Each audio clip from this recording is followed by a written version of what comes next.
Bonjour et bienvenue sur la chaîne de Gilus de la Zone Geek. Si vous ne devez voir qu'une seule vidéo sur cette chaîne, je vous conseille d'aller voir un envers du raccord. De remakes, d'effets spéciaux, de scénarios, de réalisation, je vulgarise certains concepts et je parle de légendes du cinéma, des ovnis du cinéma. Je vous y présente en quelques minutes des films de collection, des nanars, des films de loup-garou, des films sur le jeu de rôle, des films étranges et même des dessins animés nostalgiques. Les critiques cinéphiles sont principalement des critiques très courtes de films récents. Et n'oublions pas la playlist Un peu de tout qui comprend un peu de tout, mais principalement des tops, ça marche toujours. J'ai commencé bien avant qu'on appelle couramment les gens qui font ça des youtubeurs, parce que à l'époque c'était surtout des Américains qui faisaient ça sur un autre site pour avoir moins de problèmes de droits d'auteur, et on les appelait simplement des reviewers. La communauté qui nous a vraiment attirés, c'était la communauté de That Guy with the Glasses, avec le Nostalgia Critique en premier. On voulait vraiment s'approcher de ce que eux faisaient. Au début on a fait quelque chose au format audio uniquement.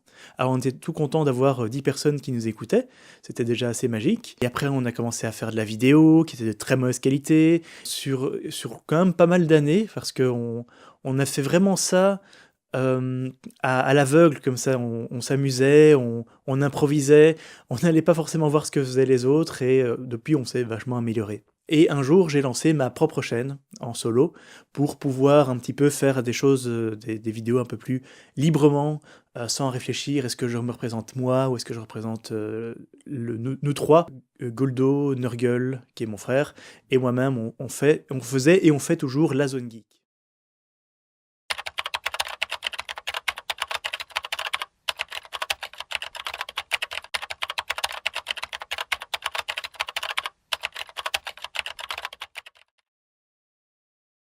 Dans les jeux de rôle Agilus, vous découvrirez des jeux de rôle et des suppléments de ma création que vous pourrez télécharger. J'ai créé aussi les streams dont vous êtes le héros, qui sont des vidéos beaucoup plus longues pour ceux qui aiment le streaming. C'est votre aventure, car vous décidez quelle direction nous allons prendre dans un livre dont vous êtes le héros. Dans ces vidéos faites avec mon frère, nous parlons de nos aventures les plus épiques et de nos plus beaux échecs critiques. Ne manquez pas ça sur la chaîne Zone Geek, et tant que vous êtes là-bas, allez voir nos émissions de radio. Les jeux de rôle, c'est un petit peu entre le jeu de société et le théâtre d'improvisation. C'est une histoire avec un scénario où il y a des règles, mais en même temps c'est une histoire dans l'imaginaire où on fait ce qu'on veut. Déjà, ce qui est très important, c'est que dans ces jeux de rôle, il y a un maître de jeu, qui est la personne qui invente le scénario qui est lui-même influencé par les décisions des joueurs.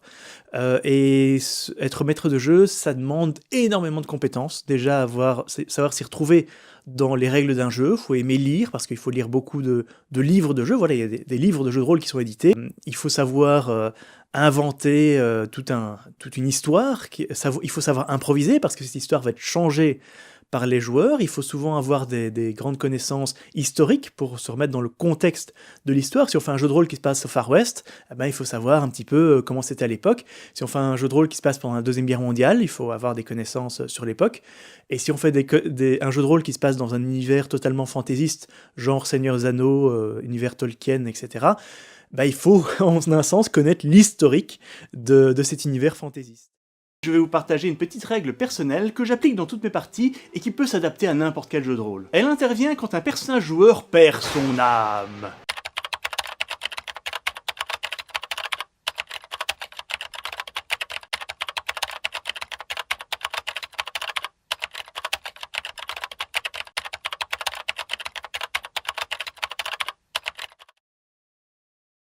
Vous le connaissez tous d'une manière ou d'une autre. Frankenstein ou le Prométhée moderne a été écrit en 1818 par Mary Shelley, mais c'est encore une fois le cinéma qui a propulsé ce personnage au panthéon des êtres fiction mondialement célèbres. 1933. Vous vous rendez compte qu'on va parler d'un film qui a 82 ans et qui est toujours, à ce jour, un chef-d'œuvre des effets spéciaux. Évidemment, on ne va pas parler que de ce film-là, mais aussi de ses deux remakes, celui de 1976 par John Guillermin et celui de 2005 par Peter Jackson. Alors la culture geek, c'est très difficile à identifier, à cerner, parce qu'au final, il y a beaucoup de gens qui en ont leur propre définition. À la base, c'était une insulte, mais maintenant, ça a été revendiqué un petit peu comme une communauté, comme des gens. Alors geek, j'aurais envie de dire que de un, ce sont des passionnés. Ce sont des passionnés par quelque chose proche de l'imaginaire. Pour moi, ce qui définit vraiment le geek, ce sont des références. Un geek, c'est quelqu'un qui sait très bien quand on fait une référence à Retour à le futur, il va la comprendre. Quand on fait une référence à Zelda, le jeu vidéo, il va la comprendre. Alors nous, à la Zone Geek, c'est vraiment notre grande spécialité, c'est le cinéma de genre.